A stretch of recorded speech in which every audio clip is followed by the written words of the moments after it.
Hello everybody, Demon Red Mist here, or if you watch my wood videos, Dave gets wood here, but doing racing instead. Right. Let's see. I've actually, for the first time in ages, got a bit of time to myself in the day, although it is now 6:15 in the evening already. So what I've decided to do is I'm going to try and give some tips for Spa, for the Subaru, the Alfa and the Toyota, for DGT's next league race around Spa. I'm just trying to get onto my live stream myself at the moment, and for some reason it's not showing me as being live. There we go. Right. Now, I haven't done any laps around here in the Subaru or the Alfa. I have done some in the Toyota. VW drivers, you can, yeah, you can fuck off having won all the fucking races. Subaru, oh, I'm going as Gary, am I? Okay. Right. Okay, so let's see. Yeah, so I've not done any laps in the Subaru or the Alfa around here, but what I would say is, straight away as I'm looking at this track and thinking, okay, from my experience, there's a couple of key points around this circuit that I need to find out what the cars can do. Turn 1, what gear does the car need? More than likely in the Subaru and the Alfa, second gear. Maybe even third gear in the Alfa, I don't know, I'll find out. Then it's Eau Rouge, how much grip has it got, what lines does it need to take to get through there as fast as possible, what point can it brake at the end of the Camel straight, what gear does it need through the chicane. The next major part then is Pouhon.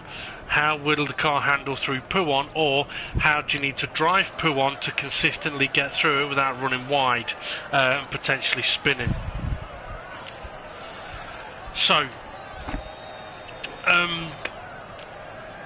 yeah, so that's Pouhon. Then there's Blanchimont, which should be very, very nearly flat out, and then the final chicane. Now, there is one particular bogey corner that catches a lot of people out. It's called Stavolo 1. There's two right-handers before the long back straight, and that's Stavolo 1 and Stavolo 2. Many people quite often get Stavolo 1 wrong. If you have any problems hearing me as well, let me know. I may be shouting a bit because I've got quite a loud car noise here. Okay, regarding fuel and tyres shouldn't really be too much of an issue here, but you're probably going to want to change them at least once in the race. And I say that because the longer the race goes on, the more likely you are to suffer with a bit of degradation. So if you're going to do a pit stop, which you are, you might as well change the tyres. If you're doing a 2-stop, you don't need to change them twice, just once. And I would recommend doing it on the first stop, so that you've got more time to make that time loss back up. Okay, regarding the fuel, you should be able to drive in a way that will allow pretty much every car to do a 1-stop, but it comes to driving style for each of the cars, and other than the VW and the Subaru, that driving style isn't going to result in being very quick regarding lap times, but if you can save yourself a pit stop, it could be worth doing. So we'll have a look at that. I will try and show it. I mean, I've mentioned before in the Subaru, as soon as the revs get on the red bar, upshift is the fastest way for the Subaru. It's where its power is, but it also results in saving fuel. So for the Subarus, if you're upshifting at that point, you'll be absolutely fine on fuel to do a 1-stop. Okay, this is Stavolo 1 that many people struggle with, and there's a simple way to achieve that corner, and that's to brake early. Never, ever, ever brake late for it. You want to be on the brakes before the curb on the left. Okay, Blanchimont. There's a trick to Blanchimont, and it's turning in early. The earlier you turn in, the more likely you are to make the corner. Flat out. Now I was a bit on the limit there, it's the first time I've done it in the Subaru, so... But yeah, the earlier you turn in, and not necessarily full steer, but the earlier you start turning, the shallower you make the corner basically.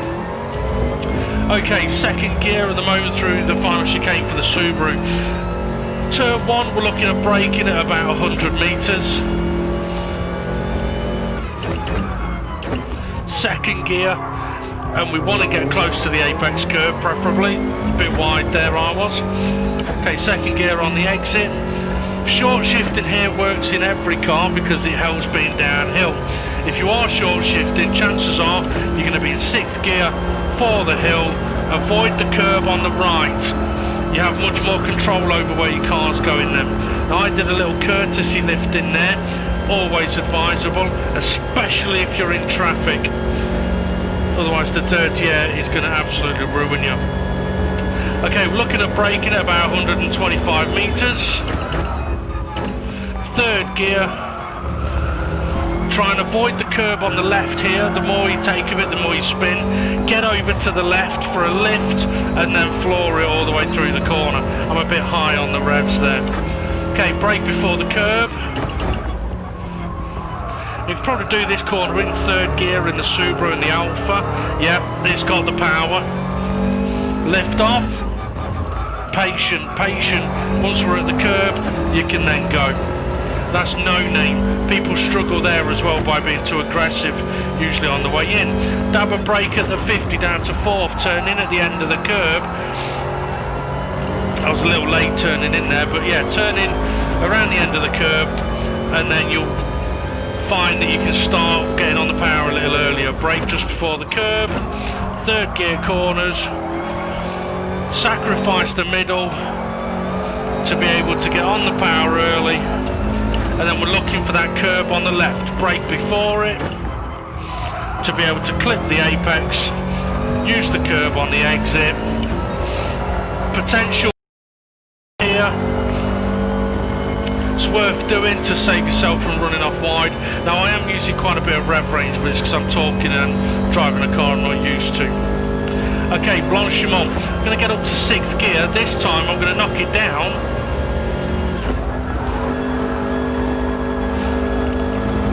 So I've not used the brakes, I've basically lifted off, knocked it down a gear, turned in early, and then been able to get right back on that power. Second gear through the final chicane, you can be really aggressive with the throttle in the Subaru. And we'll go again. 2.39.2, not bad for a first lap. Okay, so on the brakes at the 100.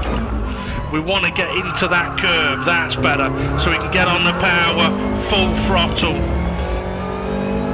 Now this time I am going to use the revs down here to show what would happen if I did use all the rev range. Maybe this will happen to you in the Alfa. I'm in 5th gear at the corner this time, but I can carry the speed and use the curb. I'm still avoiding the curb on the right hand side on the way up the hill, because like I said, if you touch that, it tends to send you wide. I still haven't got the corner properly yet, but there we go. Right, okay, so braking at about 125, and we are hard on the brakes. Me personally, I'm still using the right hander as a bit of a slowdown zone.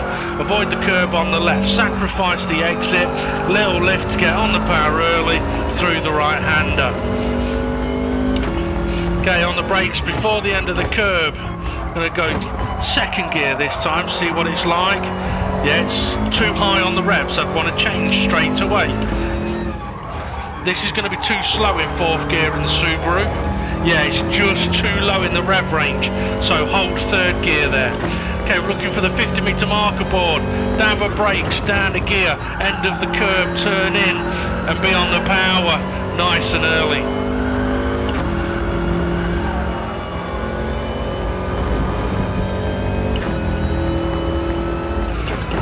On the brakes at the 50 metre marker board. Careful of getting on the curbs here, they can be a little bit nasty, especially this one on the right hand side. Okay, again, brake before the start of the curb, third gear, and use the curb on the exit. You're better off going a little bit slower through Stabilo 1 to be able to go flat out or as near as through Stabilo 2. Because if you fuck up Stabilo 1, you're going off the track and then you're slow in Stabilo 2. Right, turning point, there's a black mark here. And that's about what I'm using as a turning point. Okay, braking just before the 150, hard on the brakes, and then I'm easing them off, and I'm on the brakes all the way to the corner, little dab of throttle, let the car get around the corner, and then full throttle, and then we're heading towards the line. At 238.4, not bad. See, so I'm bored of Subaru, is it time for the Alpha? Hey, you might be bored, but people know how to drive it. And anyway, it doesn't matter what I teach you in the Alpha, you're still going to come last. Oosh. Right, okay. Saving fuel though in the Subaru and VW is very different to doing it in the Alpha, because in the Subaru, the way you drive that car quick, as a bonus, saves fuel. Right, where is the Alpha there? Right. Let's make sure we've got the right tyres on. Okay, with the Alpha, you have two choices with the Alpha. One of them is just go hell for leather and 2-stop. The other option is don't go hell for leather and 1-stop. Now, either way can work, but if you go hell for leather, you're not really going to make many places forwards, and you're always going to be on the push and on the attack, and you're always going to be potentially punishing your tyres. Whereas, if people settle in a little bit more and go, you know what, if I just look after my car a little bit, my tyres will be fine, so if I do need to push at any point, I can, but I will also have enough fuel to get me at least halfway through the race. Okay, now, with the Alfa or with any car really, it's handy to work out segments of time. So, for example, we know that in the DGT it's a 40-minute race. A tank of fuel can just about get to 20 minutes. So, if we're working on that kind of time scale, that then means that after 5 minutes, I need to have at least quarter of a tank gone, or sorry, at least 3/4 of a tank left. If I can get more than that, I'm good on my fuel. If I'm less than that, I need to save more. Okay, now with the Alfa, unfortunately, to save fuel in this car means driving a bit slower. However, what you may find is that by driving that little bit slower, you're able to be a lot more consistent with your lap times, and your lap times can end up being a bit quicker. So if you've been pushing hell for leather and I don't know, getting 239s or 240s, you may find that taking a little bit off and just driving much smoother and looking after your tyres is going to give you similar lap times but with much more grip available to you.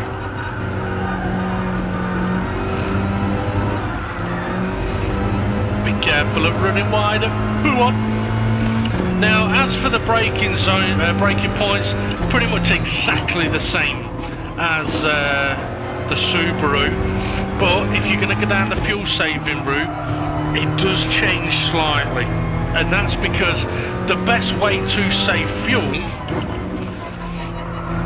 at least in this game, is to keep your engine mode in engine mix 1, which is the most powerful, and then lift and coast and short shift. Now, lifting and coasting is one that can get a little bit confusing or awkward for people, because once you do lifting and coasting, it changes the speeds of your car, obviously.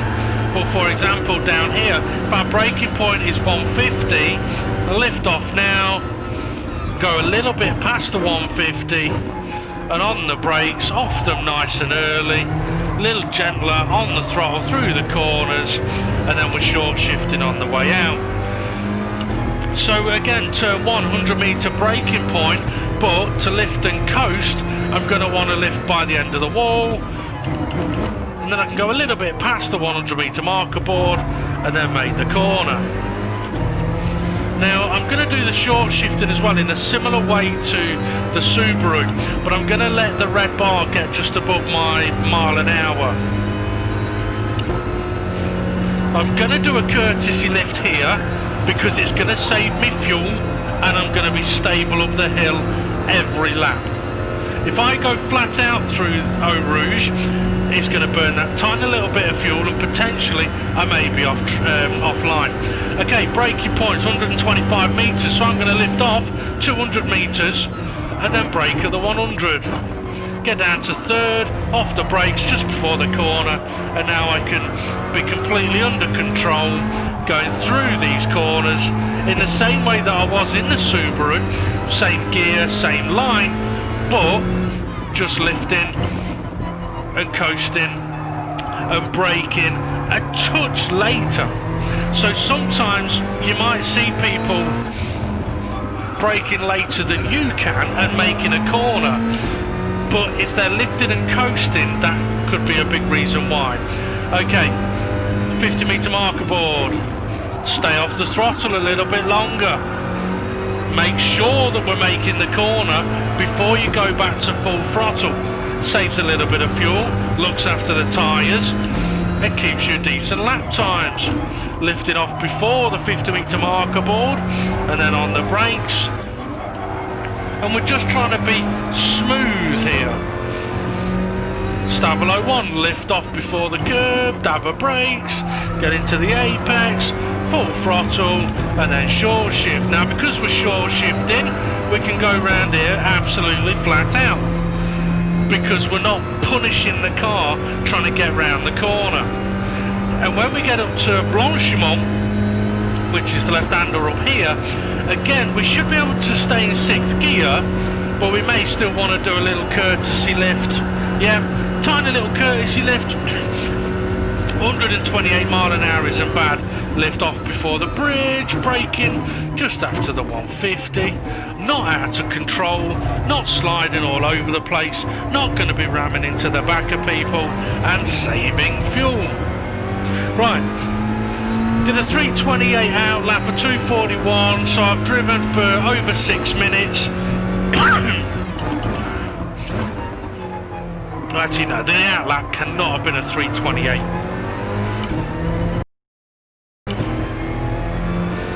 Well, if I was to say the out lap was a 250, which would be about what it would be, that's still just over 5 minutes. Look at the fuel gauge. I haven't even used a quarter of a tank yet. I'm on target for doing a 1-stop now. The trick here though is to continue that process. So when it comes to doing the practice races, I know it's a bit late for this information, but when doing the practice races, if it's a 20-minute race, have a look at how much fuel you've used after 5 minutes. That'll tell you whether you're on target or not. And then 10 minutes, and then 15 minutes. By 15 minutes you should know whether you can make the 20 minutes or not. The difficulty though is that it's very easy for the likes of me or anyone else to go to a racetrack like this and drive in this style, because there's no one around me, there's no one attacking me, I'm not watching people drive away from me, so it's very easy to get into this rhythm.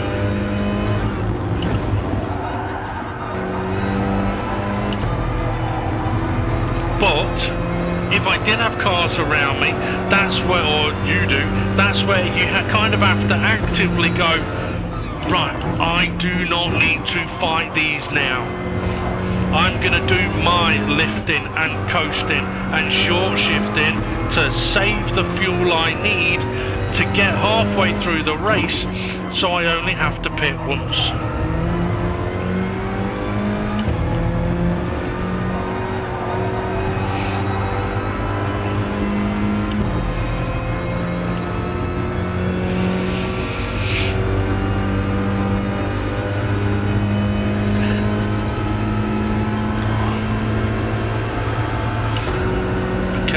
That black mark, I'm going to try it flat out in the Alpha. Easy. 130. Easy. It's all about the turning point. Well, it's all about the turning point and the amount of steering input. Okay, flat out on the exit. I mean, the lap time's not super fast. Because, I mean, to be honest with... I mean, I'm not pushing it for lap time, but... I think in the fuel saving style, if I was fully concentrating, I'd be looking at still doing 239s.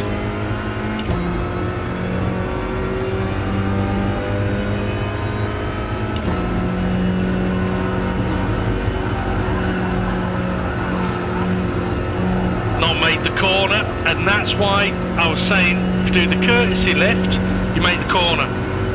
Don't do the courtesy lift, chances are you might not make the corner.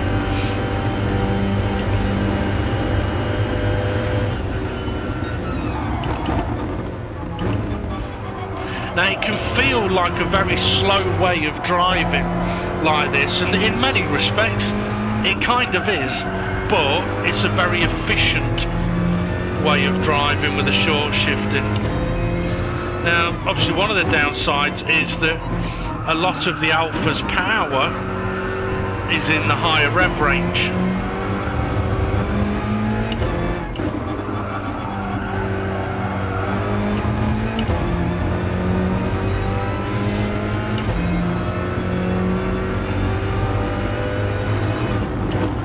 And I will say as well, if you find yourself running out wide here, do not try to get back on the road. Because you're either A, going to hit cars around you, or B, spin, and that's the one you really want to avoid. If you run wide there, at some point you're just going to have to accept that you've gone wide and you've gone too far. So you just basically need to recover the car and make sure you don't gain places. And when you do rejoin the track, do so safely.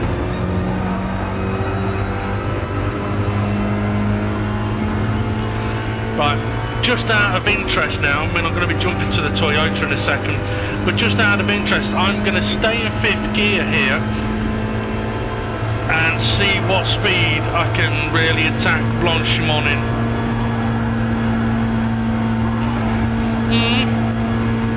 Okay, so had I turned in at the right point, I might have made it. But because I was in the high rev range of 5th gear and I was really pushing the car and the tyres, the grip wasn't there for me either. So as soon as I steered, the car just wanted to push on forwards. Anyway, hopefully there, for anyone that wants to fuel save, you've seen how it can be done. I mean, to be fair, it's exactly the same in the Toyota. That is how fuel saving would be done. And to be fair, the short shifting is exactly the same as what the VW guys are doing and the Subaru guys are doing, just to drive those cars as fast as possible. That's how those cars work. The Toyota and the Alfa that's not the fastest way to drive those cars, but it is a very fuel efficient way to drive those cars. So you kind of have to weigh up, is it faster to do 2 pit stops and just not give a fuck about fuel, or look after your fuel, do the 1 pit stop and save that time. Oh, shit, a bit sobered. Right, now I'm going to go and have a look. Well, I say have a look, I know what the Toyota's like around here, it's fucking evil.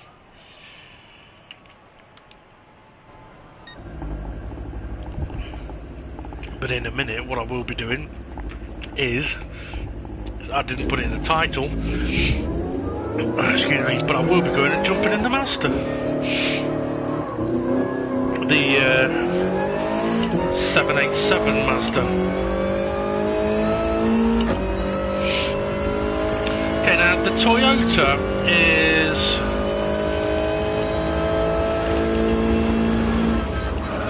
very similar to the Alfa in terms of driving it around here. Its power is in the top end of each gear, but it's not very fuel efficient.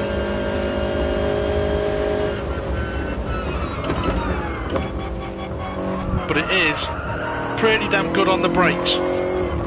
However, it hates changes of direction. So if you've got chicanes or anything like that, it's a little bit tricky. Now another way that you can save fuel as well, I mean, there's little things like here where I'm going to use third gear, and I do kind of get a little high in the revs. I could go up to fourth and come back down to third, but I would only do that if it benefits me in the rhythm of taking the corner. So for example, Puon, every time I've approached Puon in 6th gear in my practice, and then tried to come down to 4th to make the corner, I run wide. But if I approach it in 5th gear, even when I'm fuel saving, and do the 1 downshift, I make the corner. So that's about the rhythm.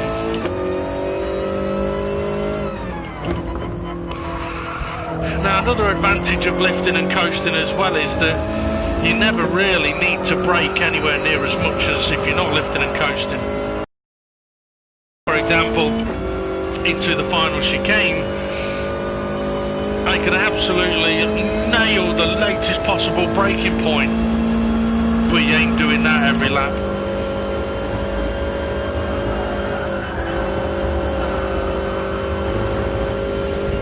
So let's say, I mean, I could try braking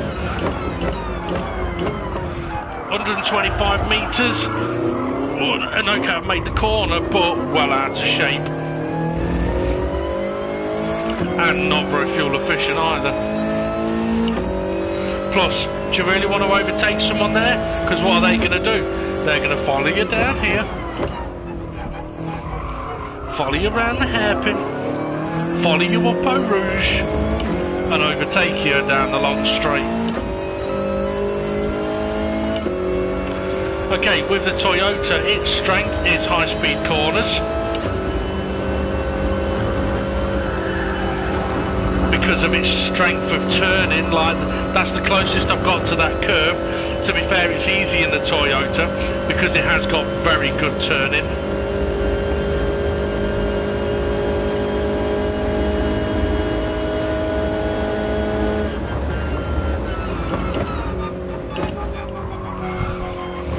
Don't want to hit the bollards, avoid the curb on the left, sacrifice the exit, little lift to get turned in, to then floor it, but be careful of that. It didn't like that now, did it?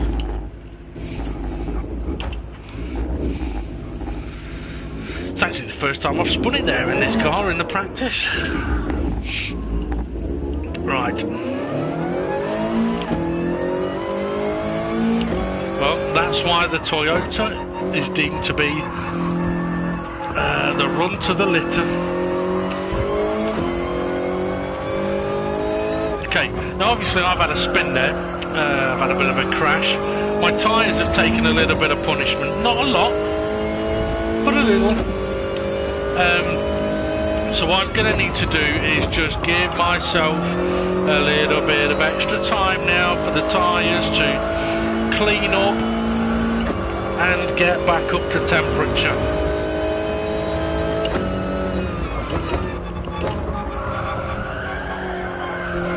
Still feeling a little bit dirty.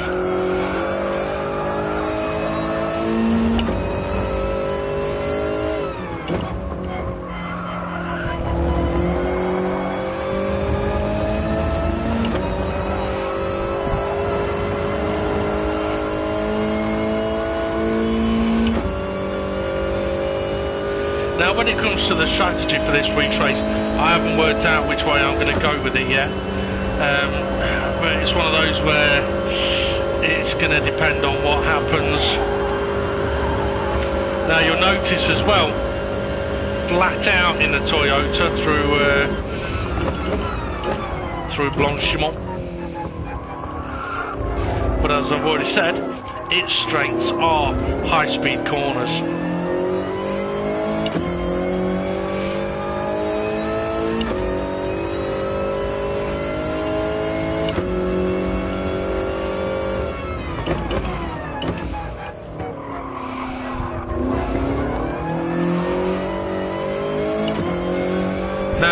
if anyone's watching this or does watch this and they are driving a Toyota, try and keep an eye on how early I'm trying to get the wheels straight.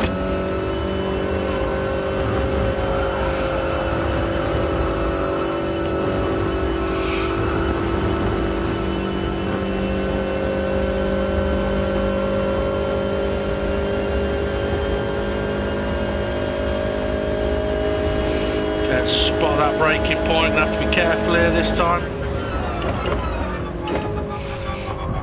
Don't want to spin it like we did last time.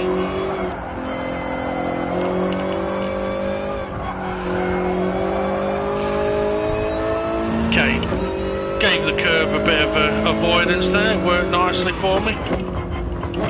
Now for this corner in the Toyota I'm using second gear, but that's simply so I can have the turn in and use the higher part of the rev range as I'm sort of tapping the throttle through the corner.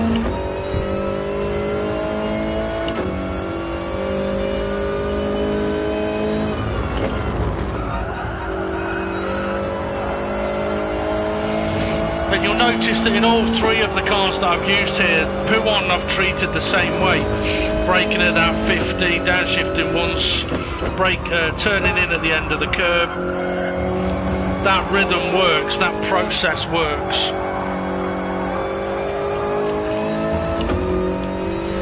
Brake before the curb, to get off the brakes, so we can get on the throttle nice and early, use the curb.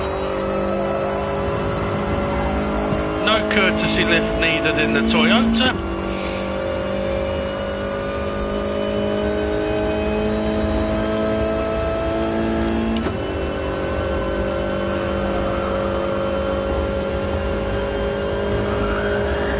Bit wide, so I'm going to lift off.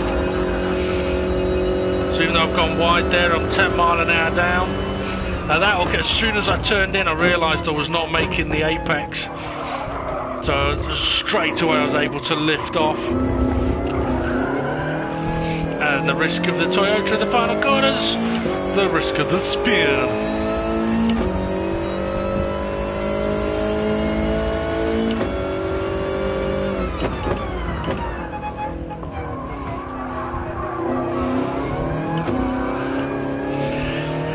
Now what I've just tried to do there was short shift to third gear to try and nullify any wheel spin.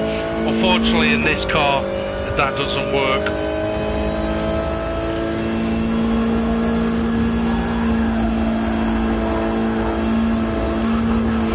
So I held fifth gear that time and it was a couple of mile an hour faster up Eau Rouge.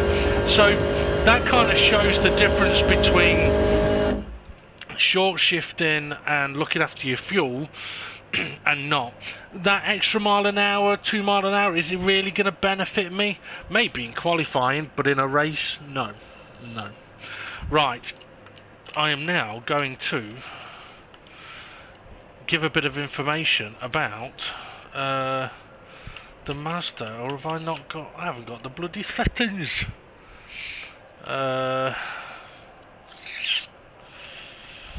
Right, so let's I'll load up a random setting and then I can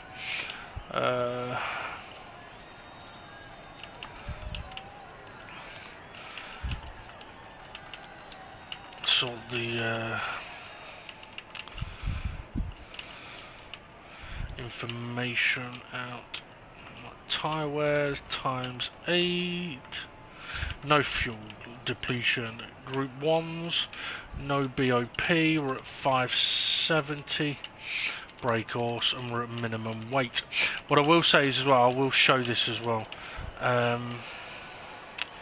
Okay, I'll go sparse. I don't think we use the super softs. I could be wrong, but don't trust my tyre choice there. But it's just a few things about the car that I do want to kind of show. Oh, fucking hell, it's changed track. I need to change that. Right, so yeah, so I'm going to show the Mazda 787B, which is what we're going to use in the next championship, because there's a couple of quirks to that car that are very, very handy to know. But I am going to put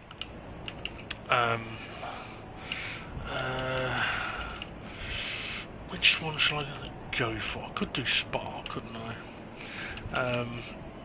But I think I'll go with... Actually, no. I will do Spa. Because I'm pretty sure we're racing it.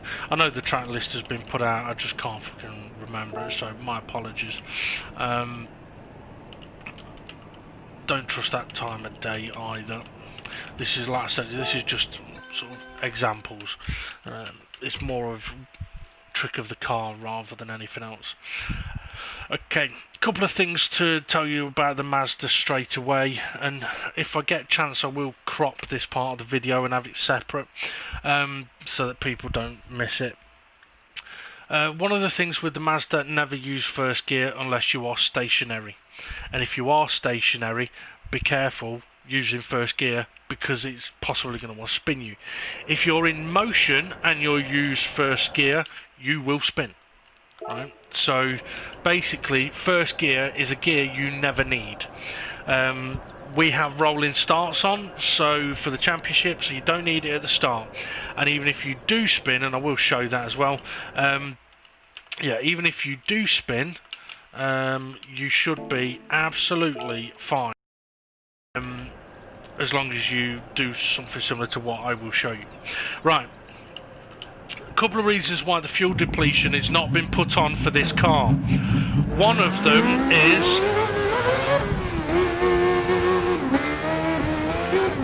I should have waited in the pits. One of them is because the admins want you to basically not have to worry about fuel and just enjoy driving the car.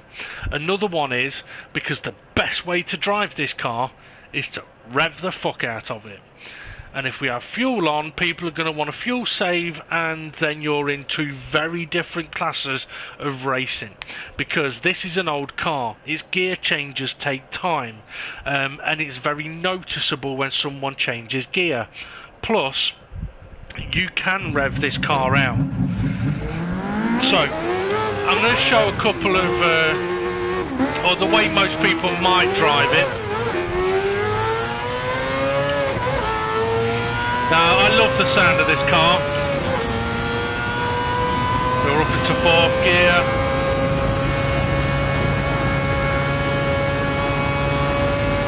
Pop it up into 5th.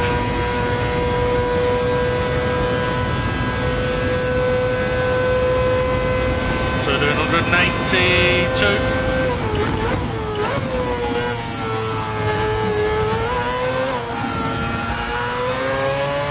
Now you'll notice that the lines I'm going to drive here are pretty much exactly the same.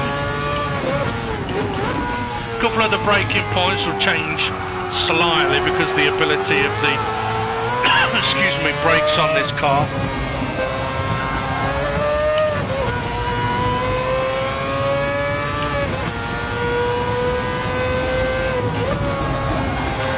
So even though it's 3rd gear I'm taking that corner in, it's still a downshift to it.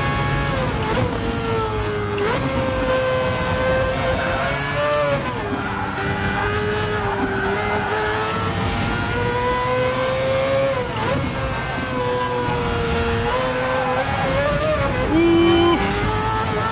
Right, okay. I'm spinning on purpose here. Oh no, I've spun, I'm in 1st gear. If you just boot it. Oh fucking hell, I've spun. Right, let's turn around.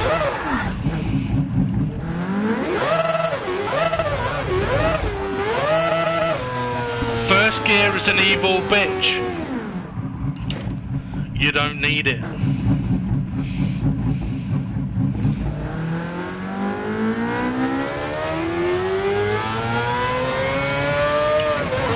Now that may have seemed slower, but I've not lost control of the car trying to get going, so it's faster. You do not need 1st gear. Or if you are going to use 1st gear, fucking short shift. As soon as you've got going, get out of 1st gear. Okay, so I've shown you sort of how to drive this car a little bit there, but now I'm going to show you the real way to drive this car, to do with the revs.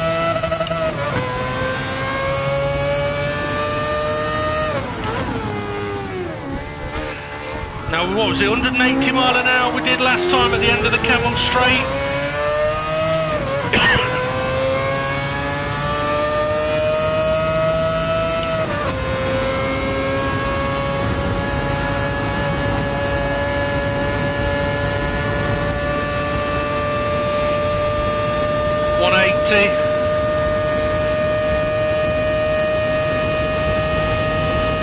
Nearly 190.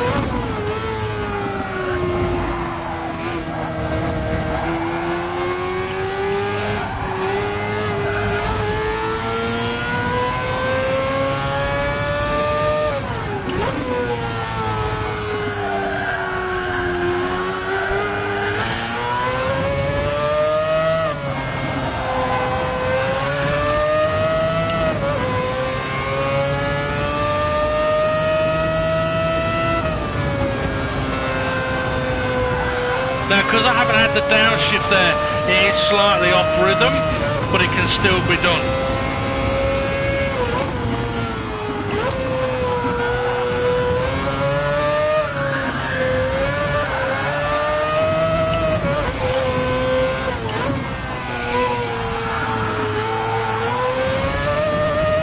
Now, if you do attack this car too much, it will understeer on you. So if you're finding that you're getting understeer in this car, you're probably going into a corner a little too fast, or trying to go a little too fast too soon on the way out of the corner. Now you might be wondering why I'm not bothering using fifth gear. There's a couple of reasons. One, it takes time to change gear. Two, because this car's got a Wankel engine, it doesn't have turbo lag, it doesn't really have a power range. It pulls all the way through the gear.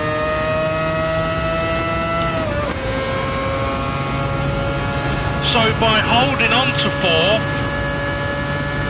for example down here, you're going to get to a higher speed than in 5th, but also we don't lose the time from changing gear. Now last time through these corners I only downshifted to 3rd and it was very calm and collected. This time it was 2nd, much more aggressive.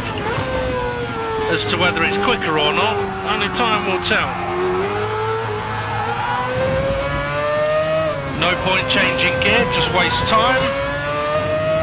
And it's also why I didn't change up to 4th here, but for the rhythm of the corner, I might want to go up to 4th so I can come back down to 3rd. Now these corners, I can take them aggressively in 2nd, or I can do the 1 downshift, saving time, be quick through the corner still, and smooth, no upshift on the way out of the corner, so that's faster. No upshift again from 2nd to 3rd, because I'm already in 3rd, and now I'm just power, power, power. So by not changing gear, it's saving a lot of time.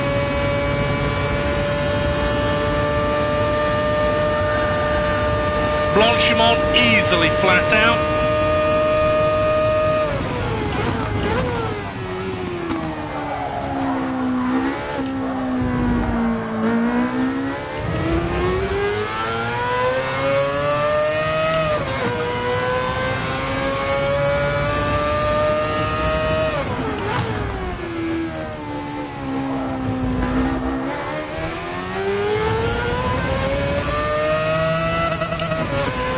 Now what I will say as well, in this car, there's no real hardship in bouncing it off the limiter.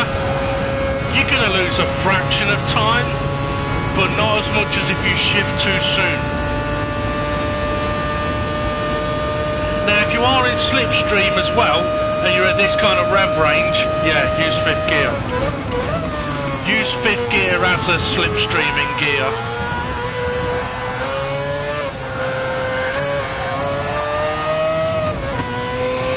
Now the other thing I need to tell you as well is about the tyres, because otherwise some people will get confused buy them. There are different tyres going to be used at each track, but the tyres are relevant to the track for good grip and for good wear. The tyres should be able to last 25 minutes. Maybe with the last couple of minutes being a little bit tricky. But that's 25 minutes including any ops you have.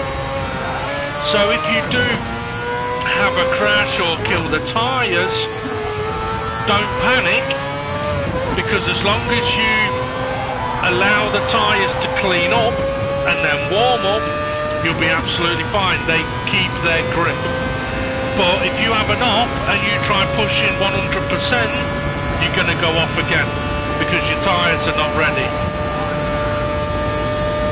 Now as for the level of tyre wear on the left hand side of the screen, that is the thing that some people will look at that and go, well, my tyres are fucked, they're fucked. Well, you can take them to more than 50% wear gone and they can still be consistent on lap times. So if you've got that amount of wear and you're not consistent on lap times, it's possible you've not let your tyres clean up or cool down. Because let's not forget, if you've had it off and you're pushing and you're sliding, and you're thinking your tyres are gone, but you're braking too late or turning too hard or whatever it may be, you're punishing the tyres. It's just going to be a downhill effect, lap after lap after lap. You need to give the tyres the chance to clean up and get the temperature up. So, brake early on the tarmac, be cautious on your throttle.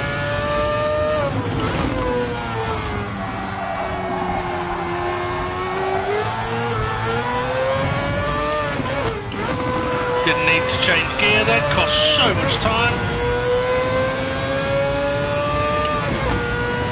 Also, I love the sound this car makes.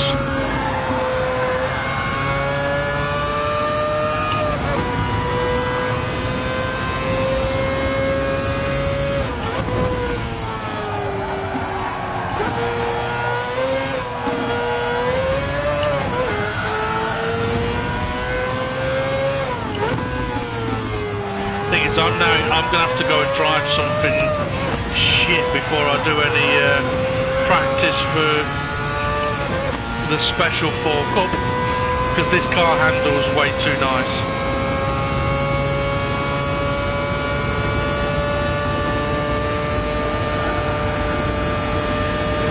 I've got a feeling that I'm on the wrong tyres for this track anyway, but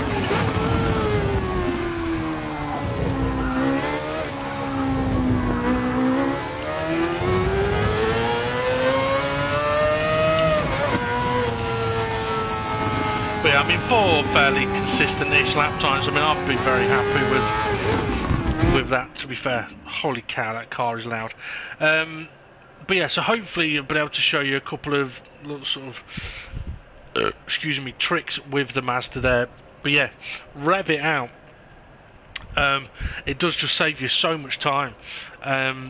Excuse me. And if you can, try and not go down too many gears, because otherwise you've got to go up more gears on the exits of corners, and that's going to cost you time. Braking too late in this car is not going to help you much, because if you start pushing it too hard and sliding and understeering, if you don't rein that in, it'll only get worse and you won't enjoy it and you won't like it.